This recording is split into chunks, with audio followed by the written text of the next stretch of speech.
Good evening. It is the month of June, Ben, and welcome to our monthly instalment of our live stream. I don't know how it's June. It's not, it's always July.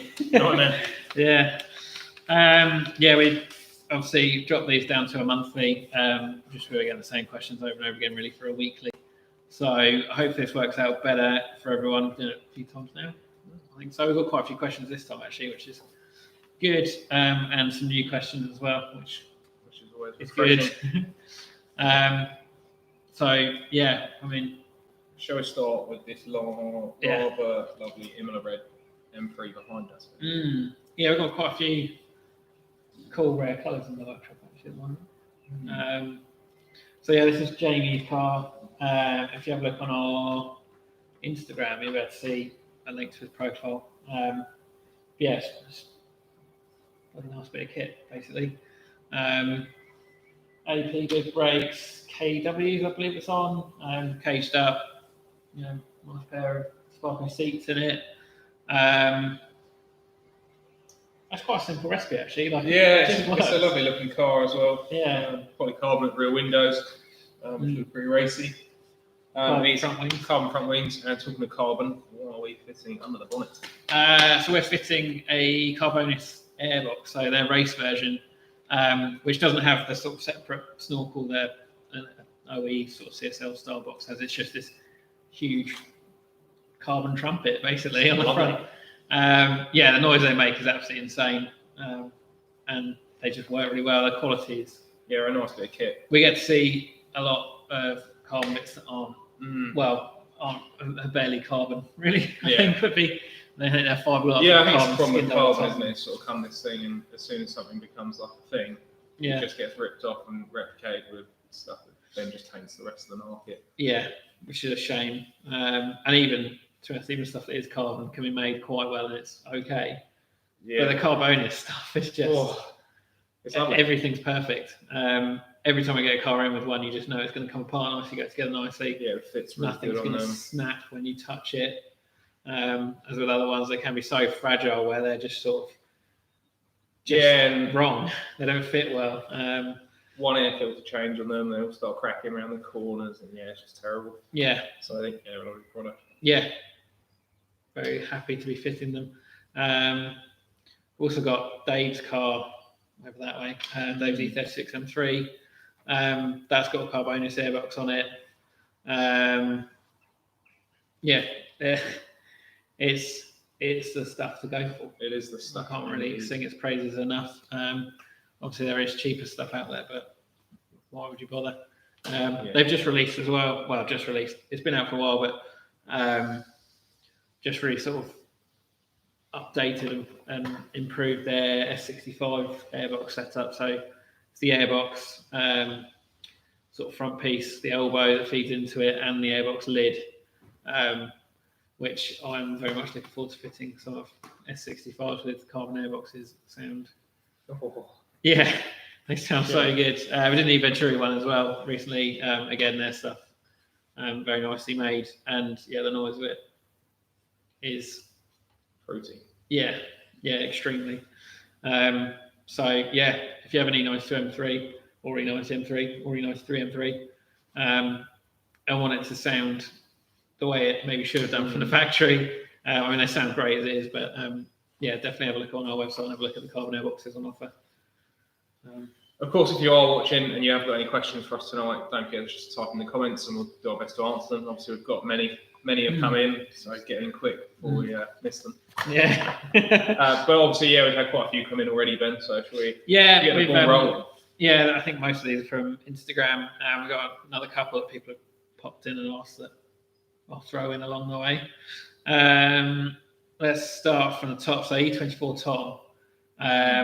We're building an M30 for him at the moment, which is going to be a nice bit of kit. It's a B28, which is quite not unusual to see, but nice to see someone taking the time over building one properly and not just throwing a B34 in there or something like that. He's pretty keen on keeping it reasonably standard capacity, which it's pretty cool to be honest. Yeah, quite short stroke as well.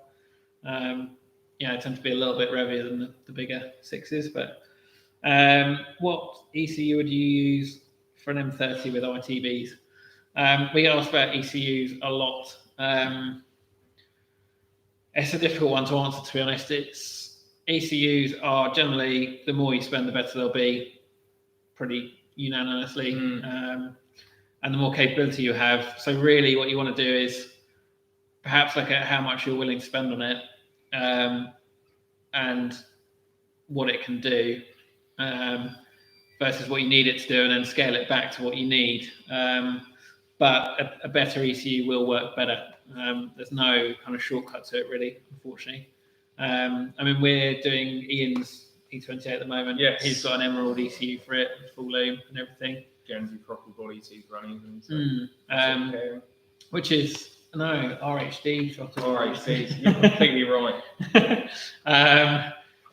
Yeah, so I'll be running Emerald. We had to, been waiting so long for bits for that poor engine. But yeah, it's finally starting to look like it's coming together. Yeah, we should have all the bits and finally be in a position to start final assembly, which will be good. Yeah.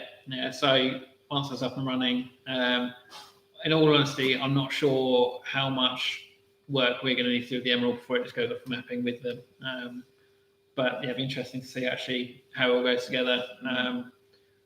I'm fairly unaware of exactly which ECU it is and what it can do, but obviously it's all been spec'd for the job, so that could be worth looking into. Definitely, yeah, I'd agree with that. Yeah.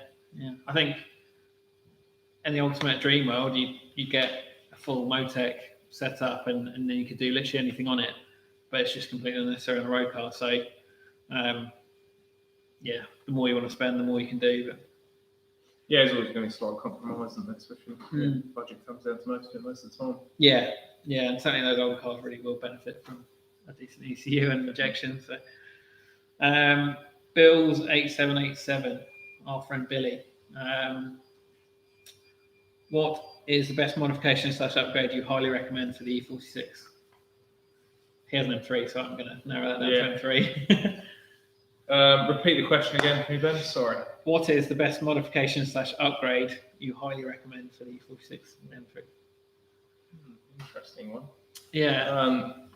Well, the first thing, my advice, obviously, I think we know Billy's done it, but preventative maintenance would be my first thing. Don't jump in there and think I need something that's going to make it go quicker, or sound nicer, or brake better. Get the engine preventative maintenance done, because if you don't, it's just going to bite you. You're going to be one of the many people that ring us every week with, some sort of horrendous knocking or anything else, and even.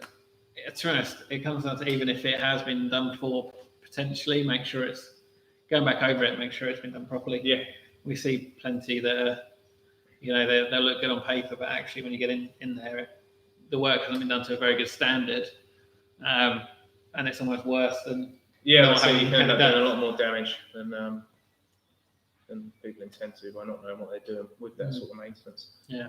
So very nice head gasket, big end bearings.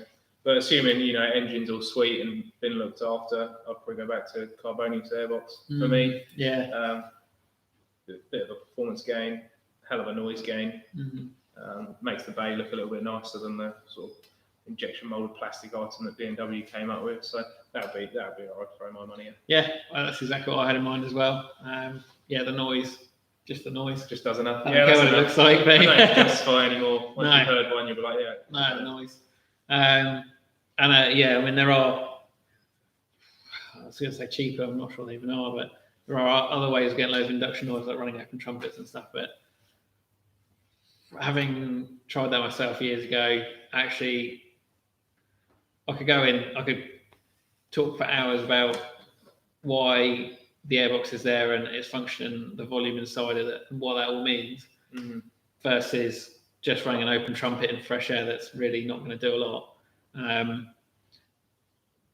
Essentially what I'm saying is get a carbon airbox, do it properly. But open trumpets just, not for us. Not fair. They do sound good. I can't take that away from them. But the S54 is such a well-tuned engine, and it's the way it is for a reason. So it deserves to be able to breathe properly. Yeah, enhance it rather than mess around with it, I would say. We've got some. We have had a couple come in. Simple's Meerkat would like to know, Ben, E46 rear brace options. Many options now on the market. You're our parts man. Yeah, I am. It would have to be SME. Simple answer.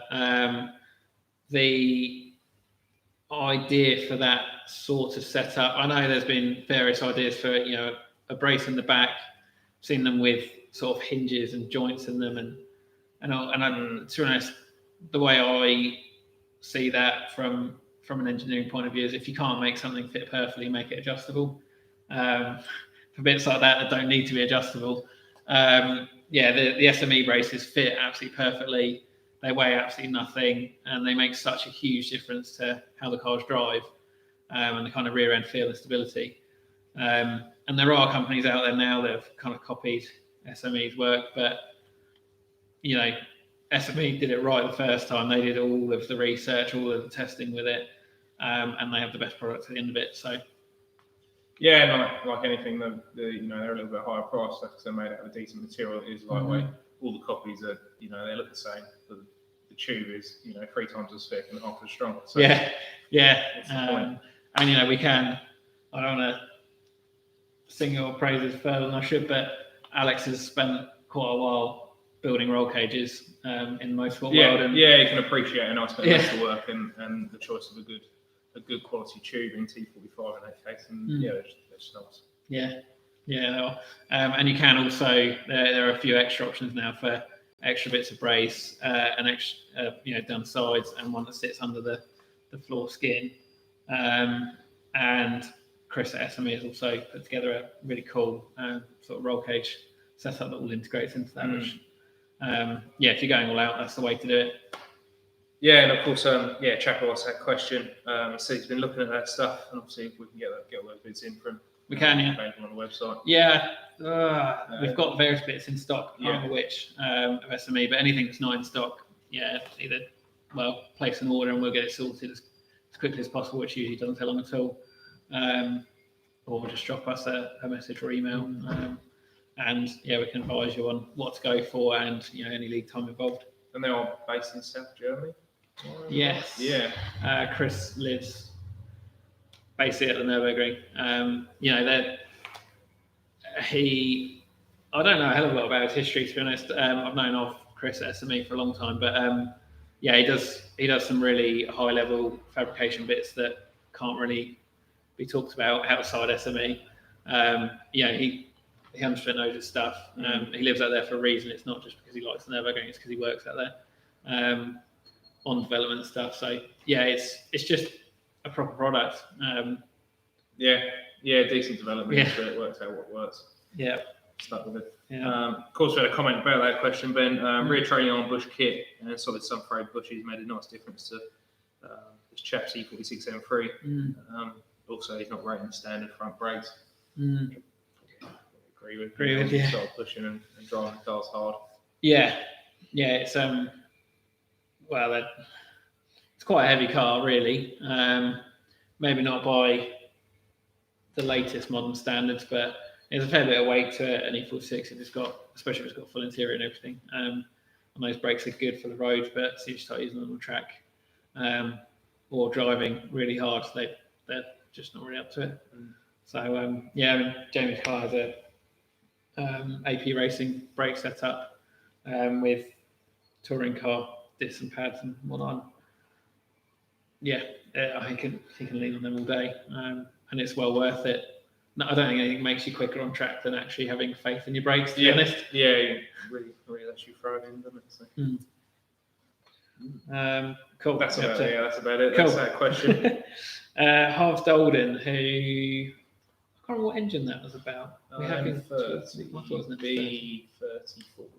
Okay. Possibly. So another M30 question, which is good. Yeah, not an engine we've had in, but we've had a few email conversations about bits and bobs over the past. So he's asked, are porting and polishing offered for cylinder heads? It's only something we really get involved in if we're building the engine, to be honest.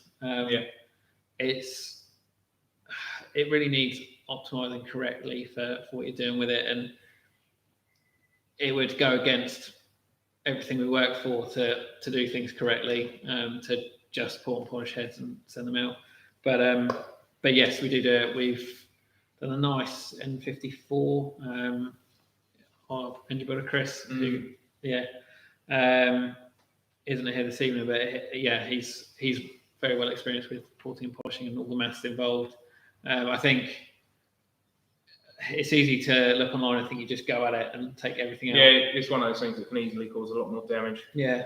Than yeah. Especially the design on the engine as well. You can't just take. You need the experience of actual testing with port design on the engine.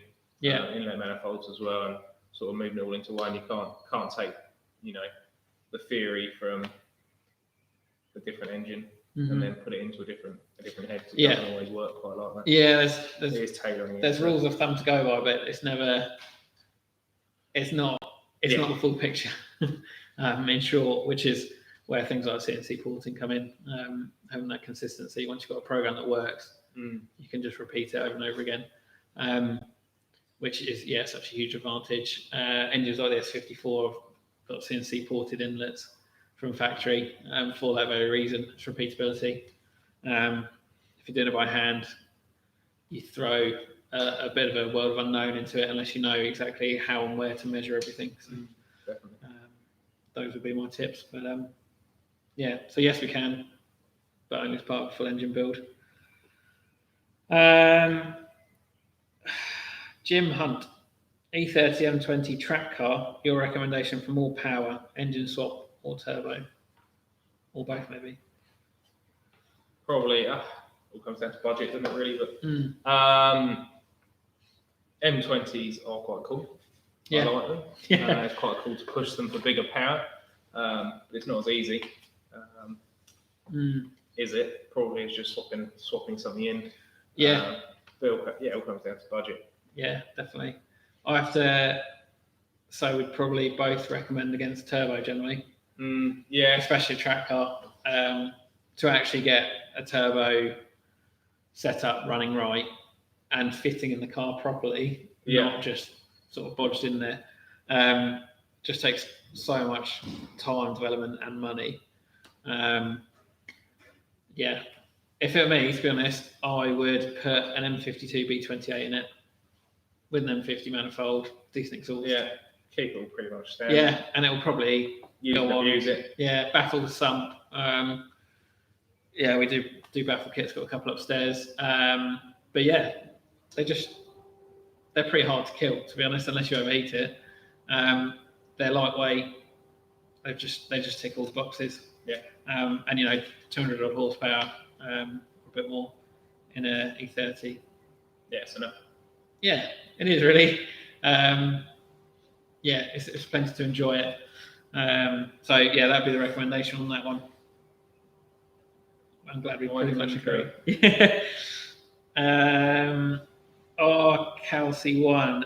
Do you do subframe repairs on E46 coupes? Mine failed and depressingly is sitting on my drive. No, we don't. It's a messy old game. Plenty of people do it. They don't charge a lot of money to do a good job.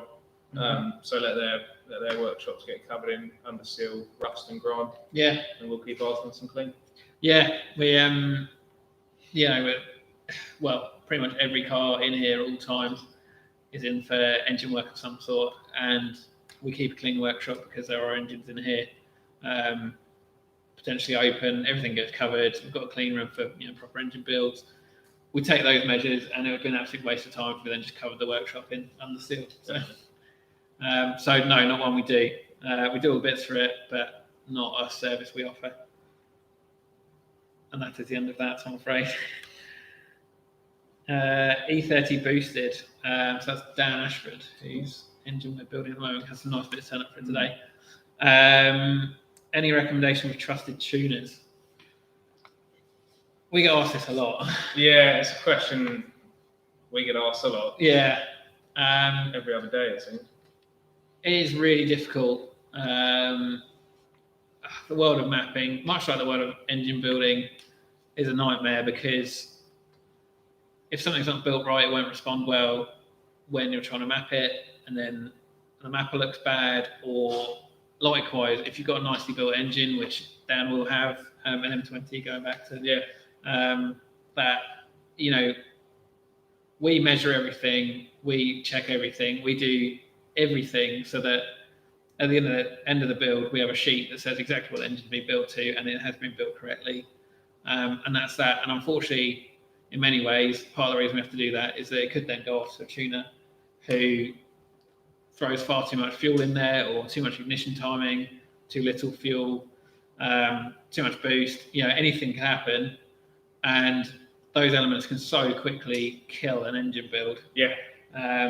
You know, I've got an S50 here that I'm trying to think what that's really done. It's definitely been running too much fuel and probably too much ignition, and it's completely washed and destroyed the bores, and all of the rings have seized into the pistons. There's just so much heat as well. You can see in there that it's been dragging up and down the bores. It's knackered it. Yeah, I think it's a tricky one as well, because I think a lot of people seem to think that, you know, you buy a rolling road, you're now like a tuner. Yeah. Well, you know, doing power runs all day long isn't tuning a car. Mm-hmm. And likewise, actually knowing what's going on inside an engine, you know, it's pretty in-depth stuff. Yeah. So I think a lot of people just sort of slipped into the path of, oh, I'm an engine tuner, but they're not. They're just doing power runs, or they think they know what they're doing. And you're right, they can just do more and more damage. Yeah. So it's getting harder and harder to find people that are sympathetic or actually understand how tailored a build or what components are inside the engine actually have what effect on what they're doing from their side. Yeah. So actually getting people that can work in tandem. And it is interesting as well. I'd say if you see a tuner that has a rolling road with older stuff on it, old carb stuff, you're like, oh, it's not particularly high performance. Maybe they're not up to it. You'll probably find it's a little bit the opposite. If someone has the mechanical understanding to set an engine up mechanically on a dyno, then they're going to know what they're doing with a laptop, generally. Yeah, pretty much. But yeah, it also works both ways. You know, if you've got quite a tricky ECU and a tuner doesn't know what they're doing with it, you know, they could be the latest, greatest at whatever, but if they don't know what they're doing with it, it's not going to work. And you also need someone a little bit sympathetic to work with, who doesn't just throw it back at you when there's a problem with it. I can, to be honest, sympathise with tuners that do that. Yeah. But you know, you need to be able to come away from that knowing what's wrong with the car based on the data they've got, not just some sort of suspicion of theirs where they just throw it back at you because it's not right. Yeah. You know, a dyno is a tool, a diagnostic. Yeah, I also think there's like a bit of a stigma about, like, it's all about the number at the end of it. It's like, yeah, you can make the car have more power, but it's not always about what power you got on the dyno. What's your HP figure? Actually, set the car up properly so it's fueling correctly, igniting, you know, got a correct ignition and just running well. Yeah. And then it's going to run well for a good while. Yeah.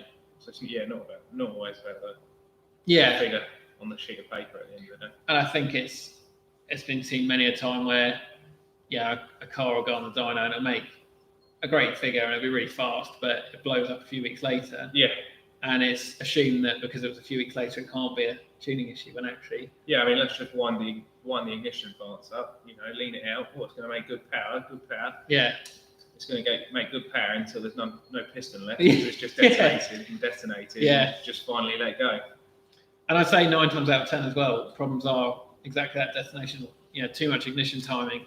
Because that's killer. what you can do to make the horsepower figure look good. Yeah. I do a bit of this. Oh yeah, just keep winding that. I'll keep. Oh yeah. The engine. I'm making loads of power. It must be great. Engine must be healthy if it's making good power. Yeah. That's completely the wrong attitude to have. Yeah, 100%. And I'd have thought, 90% of tuners and rolling roads know that, but there's a few out there definitely don't. Yeah. Yeah. I mean, in short, I suppose our recommendation for that would be look for the person who's got look for the person that everyone else goes to. It's likely to be that way for a reason. A lot of high power Jap stuff use ProTuner. We haven't worked with Greg at ProTuner before, but had recommendations for him. And I saw a YouTube video with him in the other day where he's running through everything mechanically before he just chucks on the dyno and sees what it does and checks through everything. and he's very busy because he is thorough like that. It's finding the person that Yeah, I mean, it amazes me. it will cost you money. Look, you're running a rolling road. You get some Bob or Fred walk off the street saying, "Oh, do a power run or do a bit on my car," and they just go, "Yeah, all right." Take their money, load it on their rolling road. Don't check the torque. The wheels are torque. Don't check the underside of the car. It's like, Tire pressures. you want to do 150 mile an hour on a rolling road. Yeah. The wheel could just fall off, and it amazes me that these people don't really want to check or actually have a going over the car before it goes on. Yeah. If I was doing it, I definitely would. Yeah. Bruce spent a good half an hour, probably put it on around before it goes on the dyno. Have a quick look over it, just make sure it's not going to kill you when it's on the roller. So I think that's also a pretty good sign. Yeah, definitely. I think, well, it doesn't answer that one, but it does answer that one.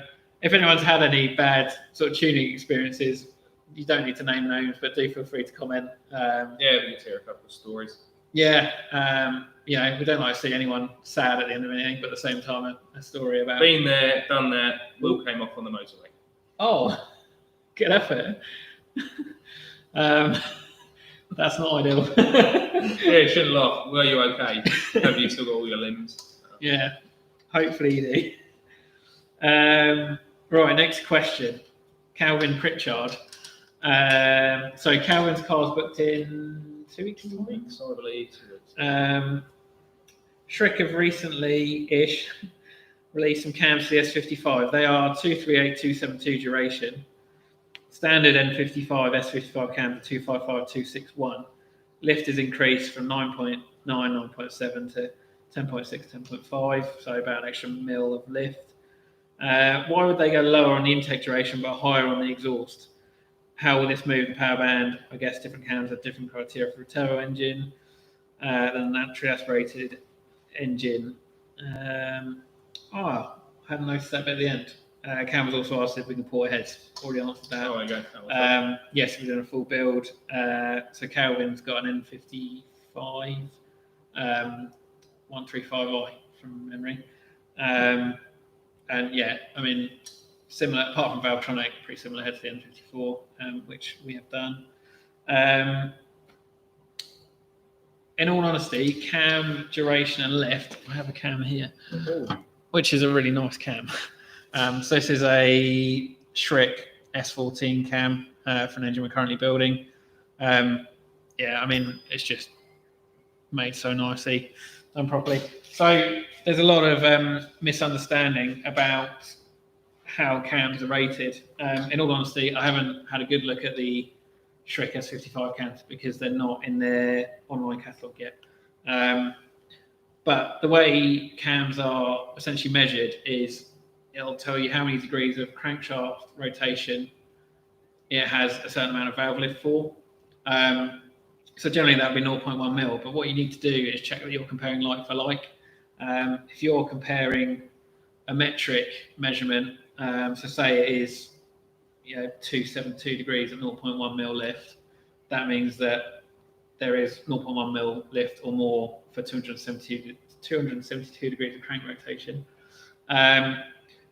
If you then go online and actually find that your comparison is to an American cam or something, which is 10th hour of lift or whatever it may be, you're not comparing like for like.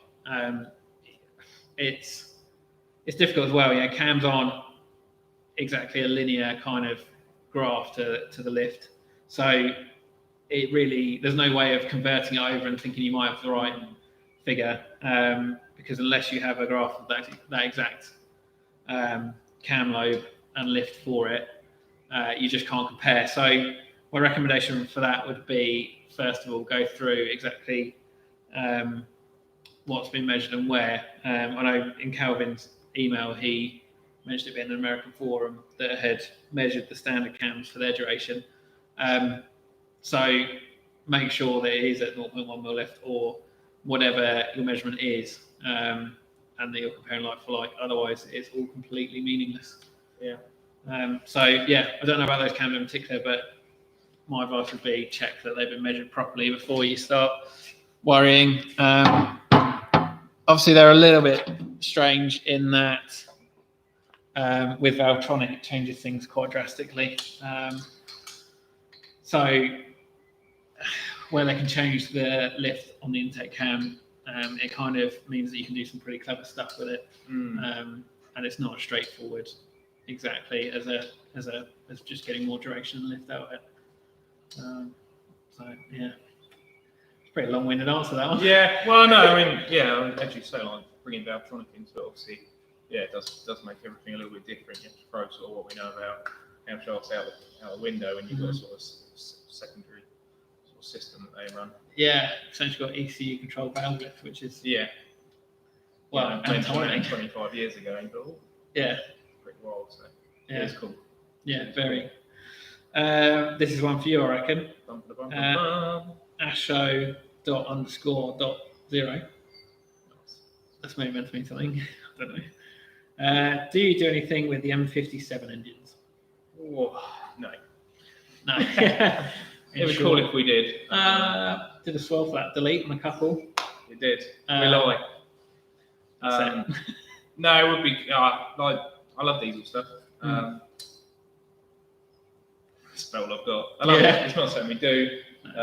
If we did start doing it, it'd be cool. But yeah, to the same extent, stick to our M-Power stuff.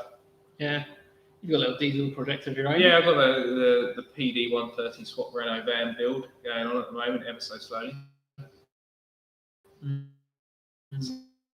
Somehow it was January I last touched that, which will go tomorrow. But no, we don't do anything for them. A few bits available we can add for them. Just flat deletes and bits. If you need anything, just email us. But to be honest, not something we got too involved with. No, unfortunately, we just don't get asked for it very often. Yeah. And both of us have spent all of our careers, would that be a safe thing to say, working with petrol. And so that's what we know. Yeah, stick to what we know. Yeah. What we know is good. I like diesel stuff, and we've messed around with diesel stuff before, but never in huge depth, certainly not engine builds or anything. Yeah. I mean, it is an engine at the end of the day, but there are probably guys out there that have done a hell of a lot more development. Yeah, even down to like machining stuff. It comes down to like ball walls. You're going to hone a high-powered diesel slightly differently to say a performance petrol engine. The fact that you need a bit of retention of fuel in the ball wall, and a bit more oil in there, and all sorts. So yeah, it's definitely not a black art, but keep it to the people who know what they're doing to let them do what they do. Yeah. We would love to do a really high power M57. Yeah, it would be pretty cool. We've both spent a bit of time driving an E39 530e Touring, obviously with that engine. Happy days of our lives, Ben. Yeah, love it. They're just nice engines in standard or the E39 5 Series. What a love of ours thinking about it. Look how happy you are. Yeah, I was thinking about the E39. I love them.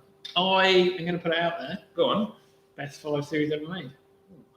I do like the older stuff, but as a daily driver, E39 is what the E39. How many? You still see them driving about, and you're going to look in there, and they're going to be like pretty mint condition with like 400,000 miles on them. Yeah, they did built to last. My neighbour's just bought. I think he's only quite young. He's just bought a 5 Series. I think it's 528. Probably done 1 million miles. Full leather. Telling me, man. Full leather interior, and it probably cost him 600 quid. Yeah. I do love them. And M5s. E39 M5. Yeah, 62. Yeah. What a dream machine. Yeah, we absolutely. Yeah, we don't see enough of them actually. No, I've had quite a few through. They come from time to time. Yeah. Yeah, coming never a regular. A couple more of them would be nice. Yeah. I've got another question from E30 Boosted, which is Dan Ashford again. Engine aftercare, are service intervals changed after bearings and tolerances are changed? Yes. Yeah, they are. I mean, let's look at BMW's service intervals. They're appalling. They're ridiculous. If they, it's all just buy our car. It only needs servicing every 20,000 miles. It's like that looks great on the paper, but it's just ruining the engine. Yeah, the engine's only going to last 80,000 miles. Yeah, I think it comes down. Was it the JD Power surveys or whatever? you know, if you can make the running costs look lower on paper, then you make a car get rated higher on things like that. And yeah, they don't care about They don't care about longevity. longevity. It's disgusting actually. Yeah. So yeah, definitely on like especially a build that comes out of here. It's like anything, you know, we're going to put all the love and care we can into building something that's absolutely mega. So it's nice when the customer actually appreciate that and, you know, forks out a little bit more for some oil to do a couple more oil changes. You know, It's not a massive amount of money. It's not a massive amount of time. No, it's protecting your investment at the end of the day. Yeah, exactly. You know, let's be honest, building a decent engine with decent components isn't cheap. So yeah, to hold that investment, you're going to want to look after it. Like anything, spend some money on something, you look after it. Yeah, definitely. It does come down to that. It doesn't really. Yeah, our recommendation would be the same for a stand engine as it would be for a built one, really. Yeah, there's It's just good not engine care. anything about like the tolerances of the performance parts we use. Hasn't really got anything to do with it. I'd say, quality of oil is a huge part of it. The breaking in period as well, you know, obviously down when you get your engine back, it'll come with, we'll give you some build sort of running in oil to run it on its initial sort of firing up and running in, and you know, change it out pretty swiftly. That gets rid of any assembly oils, so assembly greases on any of the LP fasteners. Most importantly, it gets rid of any sort of metal that's in the oil that's coming from the rings bedding into the bore walls. So. Yeah, and cam bedding in. Fresh set of cams. New rockers, new cams. There's going to be a certain amount of everything bedding in. Cam, should we say? So yeah, it's just good engine care. The most important bit is definitely bedding it in, which we get asked. Another one we get asked about 2 or 3 times a week. It's easy to think that you need to be really gentle on an engine, a new engine, which is quite the opposite of the truth, really. Yeah. I mean, don't go out there and abuse it. There's definitely the two trains of thought on running in. You'll the right way and the wrong way. The right way and the wrong way. The right way is our way, and the go hard way. Yeah, the going easy way. There's nothing to gain from it. No, it's especially if you're using top end components. I mean, the argument is if you go easy, if something's going to fail, it's going to cause less damage. But if you built the engine right, measured everything properly, used the correct components, you haven't got that as a worry. There's no. You've just got this engine needs to be broken in. It needs to be broken in as quickly as possible. And the quicker it happens, the better it will be. There's no fingers crossed involved if you've built it properly. I think you'd be inhuman to not be a little bit nervous first time the engine fires up and whatnot. But you know, everything gets measured far beyond what we can even really convey online, to be honest.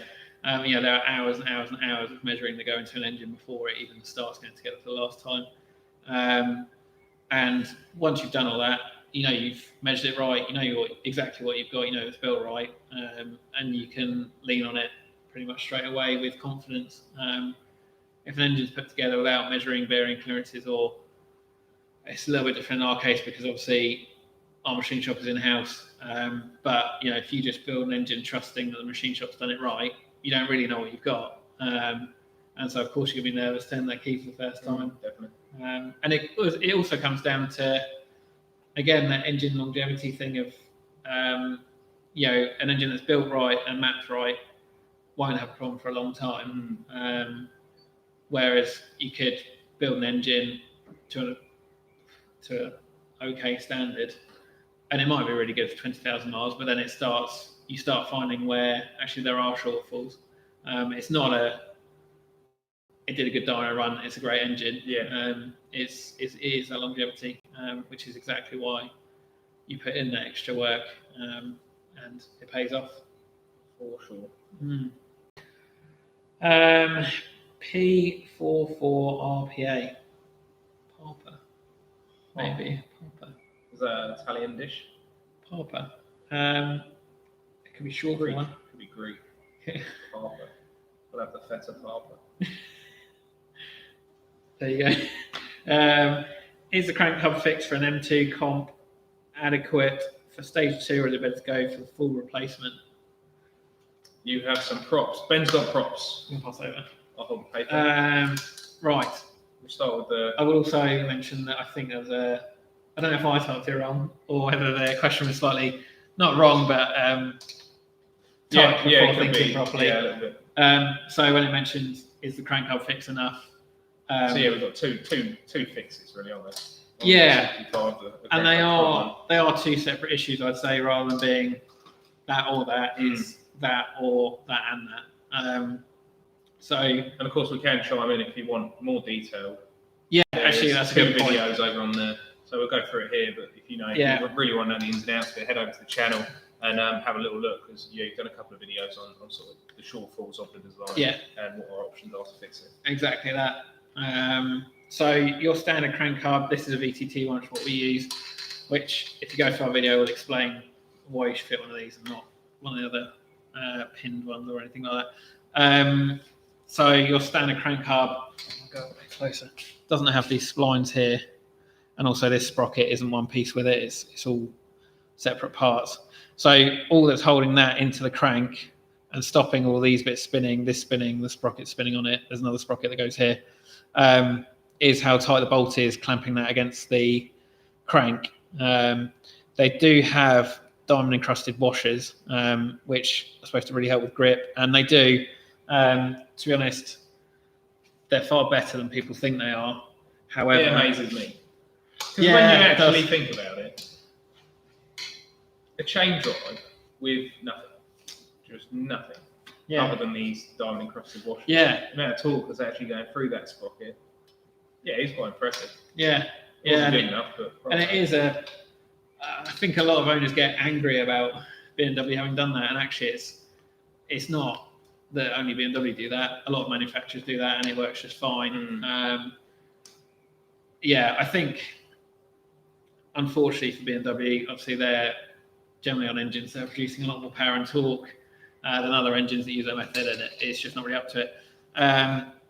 So basically your sort of step one fix, which I would do on absolutely every S55 engine and N55 engine, standard, tuned, whatever, is crank hub capture plate, which is one of these. So what that does is that stops the bolt that holds the crank together or crank hub together from coming loose. And we have seen them come loose. Actually, the white car in our video all about this very topic on our channel. We always prepare a huge bar from breaking that bolt loose because it's done to an absolutely insane torque, and that one just pretty much fell out. The bolt was really not tight, so essentially that will stop that loosening happening and hold everything clamped together. However, that doesn't ultimately override the fact you're still relying on those diamond washers for your maximum sort of torque ability of the hub. So ultimately there is no replacement or shortcut for doing a full crank hub fix, and there's no way, in all honesty, that I would comfortably sleep at night if I had a high power M2, anything mapped up to whatever power, without a full crank hub fix. It's just asking for trouble, really. We've got customers' cars out there that are only running capture plate and touch wood, not a problem. But the fact you've left that scope for it to potentially go wrong there is... Yeah, that's the problem. It's just that, unfortunately, I couldn't put a percentage on it, but, as we've seen, a few do slip. Yeah. Some are okay. They're a lovely engine. There's a lot of parts to them. Unfortunately, it's just sort of one of the Achilles heel of the engine, but it's just something you've got to admit you're going to have to do. If you're going to buy one of those cars, just get the crank hub done. Factory into your buy price. Yeah, definitely. Get it sorted.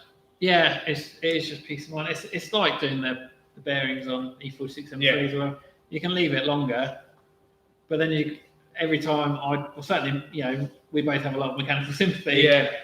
But every time I'd be driving it, I wouldn't want to drive it to its full potential because I'd be worried about a problem, and it's the same with this. And the problem is there are car lots to be driven. It's just a shame not to be able to use it. Yeah, definitely. So, check out our full video on that. But my recommendation would always be a full fix. At the very least, that for all cars. But yeah, I would never ever tell you that is a full fix. It helps a lot. We haven't seen any fail with it, but there's still a huge scope there for it to go wrong. So, and of course, if that's, you can either supply the hub to get fitted by someone that hasn't got the specialist tooling or do a terrible job of it, or just get booked in with us. We'll do the job with all the correct BMW tooling to do all the timing, and then it's just fit and forget, drive in, drive out, a couple of days. Yeah, it's unfortunately one that we've had phone calls about before that the hub's been bought from us and it doesn't work, it's not right, and usually one of us can answer that in about 2 minutes flat about what's been done wrong with it, and sure enough that generally fixes it and away it goes, and away it goes happy. But why? Just why? Do feel free to drop us a message, email, phone call, whatever, and get booked in. It's a job that we've done many of now. We use all genuine BMW tooling. You can't really do it a better way, in my opinion. As with everything we do, we just want to do it the best way. It doesn't really matter about. We're not trying to price beat anyone. We're just trying to do it the best way we can. Yeah. That's what we charge for doing it. I think it's very reasonable, to be honest. But there you go. Yeah, if you want to get booked in, do let us know. I'll give you 3 words, Ben. Blood, sweat, tears. Yeah. Then I'll read you a question. Okay. What would it take to swap an S85 V8 V10 into an E92 M3? Money and time. Given an M5 donor car. Mm-hmm. Would you use those three words? I would, yeah. Oh, and in terms of money and time, I'd say lots and lots. It's obviously doable. The block between those two engines is quite similar. So gearbox wise and bits like that, you've got a certain amount of interchangeability there. In my opinion, having worked on both engines, I understand V10 sound amazing. They're another, almost 100 horsepower. Definitely a good engine BMW made, but the S65 is a better engine. Yeah. I just don't think it's the sort of thing you can get, in my mind, get a garage to sort of do, because the hours to do like a real nice swap, I couldn't give a quote to a customer saying, it's going to take, 100 hours just to do it like real nice. Yeah. The way we'd want to do it if we were doing it, get the engine sitting right in the car, maybe modifying bits here and there, just, doing a proper job. And serviceability as well is something that it's not necessarily that hard to put an engine in a car. Yeah. And maybe make it work, but to actually make it a fully engineered solution that will someone can come along and actually like service it and work on it and think and of every sort of problem. You can't get to the oil filter and rocket cover needs to come off. You have to take the whole engine out. Yeah, and it's actually, we had a V10 E46 M3 in. Was that last summer? I can't even remember. Probably. Sometime last year, and I don't think it had any shortage of money thrown at it. But just thrown at the wrong people, or something happened there. Where, it's dangerous. You had the steering linkage was all welded together badly. The exhaust manifold looked like it was made out of bits of scaffolds that were welded by Stevie Wonder without any gas on. While he was drunk and underwater. I can't think what else. It was a gem, wasn't it? It really was a gem. Yeah. But I think some of the oil, sort of oil fittings and pipes and bits were actual copper plumber's pipe. I think some of them were running on the steering rack as well, so they would wear it. Yeah. And we were asked about finishing it off, and you can't. We don't want to put our name on the rest of that stuff. No. But that's the problem. We look at it. We want to do everything perfectly. The best we can do, a nice engineered solution. It just You can't can't be done. do that in the time that would be fair to charge. Yeah, I think that's any engine swap pretty much is, or certainly if it's not from the same vehicle, is one of those things where unless you literally have an open checkbook, it just can't realistically be done by someone if you're paying them, or certainly not anyone who has any level of pride in their work, because any any worry about finances will end up in a shortcut that will just ruin the rest of it. Yeah, that's it. And it's just not worth it. And the S65 is just such a nice engine. It's a nice engine. So yeah, my advice on that one would be, well, one, we wouldn't do it. Two, I wouldn't do it. 3, you shouldn't do it. Yeah. Yeah, I do understand the V10 is mega, but I don't know. The S65 is just better. In fact, we should at some point do an S65 versus S85 video and just go through the differences, because the S65 is just better. It's a shame that the S85 wasn't as similar to the S65 as everyone thinks it was, because there are some really big differences, and they are some of the shortfalls of that V10 are the bits that they sorted out for the S65. Why did you change recommended rod bearing brands from King Racing to ACL?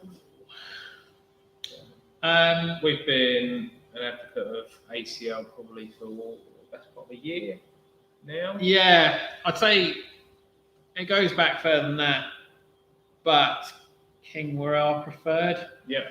I think essentially ACL went through a bit of a patch. I don't know the official story, but I think they were bought out or something like that, or they went out of business for temporarily. Something happened, and basically ACL became really difficult to find. King bearings have been, well, we've got them out there in many builds, and they're a good bearing. Yeah, they were nice. Yeah, they're a good bearing. Absolutely no issues with them whatsoever. Sizing was always good, quality was good, packaging's good. So yeah, all round, pretty rateable product. Yeah. Until atmospheric music. Yeah, so we did have a couple of cars in for King bearings, and we actually found that where they had a bit of a funky batch, whatever, that was dealt with. We isolated the ones that were the problem. We're no less happy with the cars out there that have them. It's just that this particular batch wasn't really up to scratch. Yeah. And I've seen them since, and they've been a lot better. But the problem is, we are now using ACL, and every set of ACLs we get is perfect. Nice, yeah. And yeah, I don't think we'd shy away from using King particularly. It's just that. And plus, when we sell products as well, see, before we build an engine or before we fit some bearings for a car, we visually inspect them, we do all our measurements. Mm-hmm. We know the product's good. But when we're selling a product, we can't always guarantee that the customer's going to carry out those checks. So we want the product to be as fair as possible. Ultimately, it's the fitter's responsibility to check that. But I don't think we'd sleep at night knowing that we'd sent something out that was a problem. Whether it's our fault or not, it's ultimately we've got a care at the end of it for supplying the best bits and getting the best results. So yeah, ACL have been our preferred for a little while now. They still are, but there's nothing to say we'd never go back to King. But there you go. Sticking with bearings, how common is rod bearing failure on the S65 engine? My mate, his rods snap. I hate to tell you this, Alex, but you misread the question the same way I did. It just says rod failure. Which, I was like, rod bearing failure. Yeah, I see it a lot. Sorry, let's rephrase that. Yeah. How common is rod failure on an S65 engine? My mate had his rod snap 500 miles after rod bearings had been done. Looks like piston had seized into the bore, and on number two, bearing was still mint. I got sent some quite spectacular photos of this. Oh yeah, it was a good one. You're prepared. It's not something we've seen. But yeah, quite possibly maybe it's down to piston wall starvation or other issues. If the bearings were done so soon, maybe it's the fact that the garage has actually sort of washed the bore wall out, which has then caused a lubrication issue. Because obviously they're an Audi seal block, so piston wall characteristics are. Oh my! Is that just one photo? No, there's a few. I think I zoned out for a second there on what Alex was saying, but the rods are the weak point of an S65 if you're trying to rev it. So I know there are a lot of remaps and things like that that will raise the rev limit, and that's the price you're paying, especially with fatigue over time. So what we have there is a sump, or two sumps, I suppose we could say. Yeah, so that rod snapped and literally has windmilled the block and chopped the sump in half.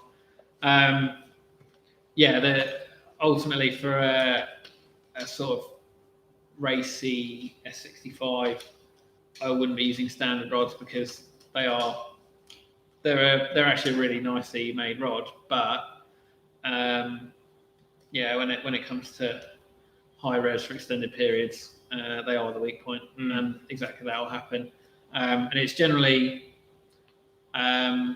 if a rod snaps in half quite like it looks like that one has, that can quite often be an over revving issue. If it bends and then snaps, that'll be more likely to be a bearing issue. So, but yeah, you can never be too careful. It's the Alisil material that those blocks are made of is quite a tricky material, and it really doesn't like being treated the wrong way. It's not like a straightforward iron or a steel line or something like that. It's even honing it and all sorts. You've got very, very odd and specific procedures to follow, and it's far more down to chemistry rather than straight machine the work. piston rings are running on a bed of silicon as opposed to actually sort of metal.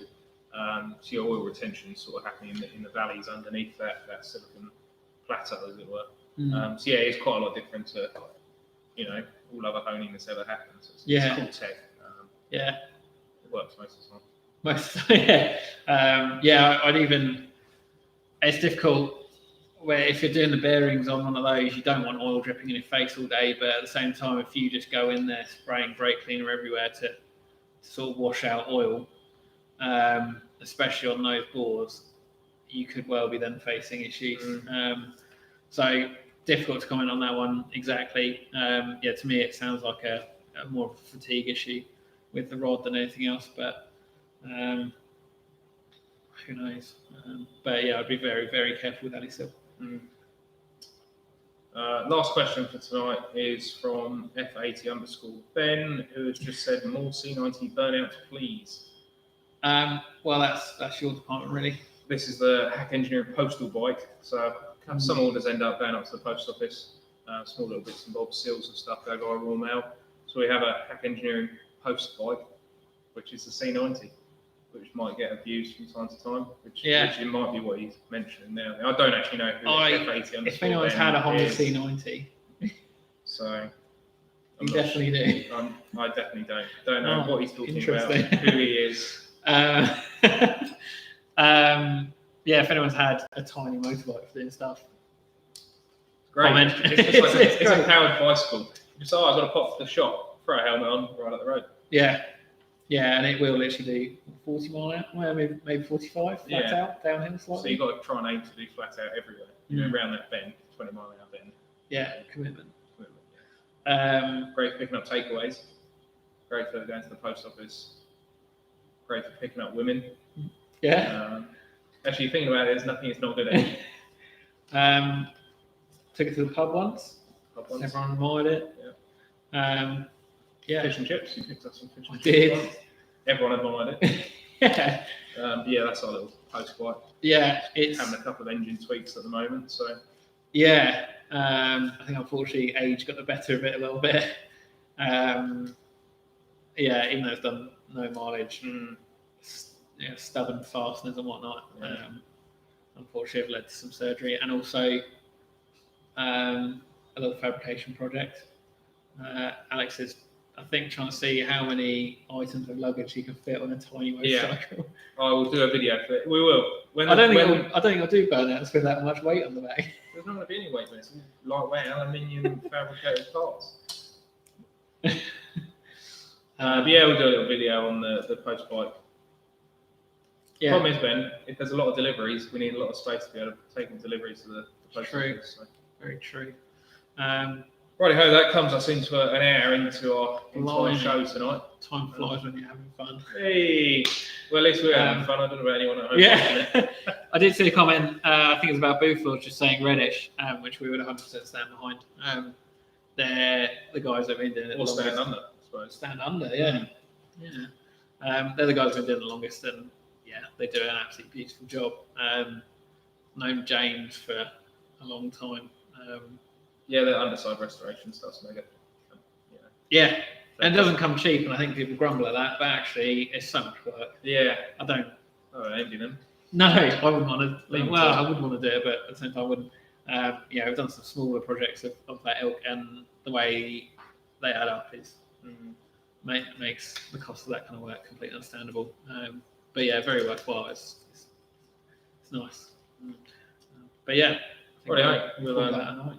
catch you at the end of July, which will hopefully be 4 weeks, 5 weeks, something like that. Feels Feel like like weeks tomorrow. in the future. I hope you've all enjoyed watching, and we'll catch you next time. Goodbye. Oh, also, He's back. there's a new in video out today. Make sure you go and watch it. It's already got 18 million views, so make sure you hit that like button.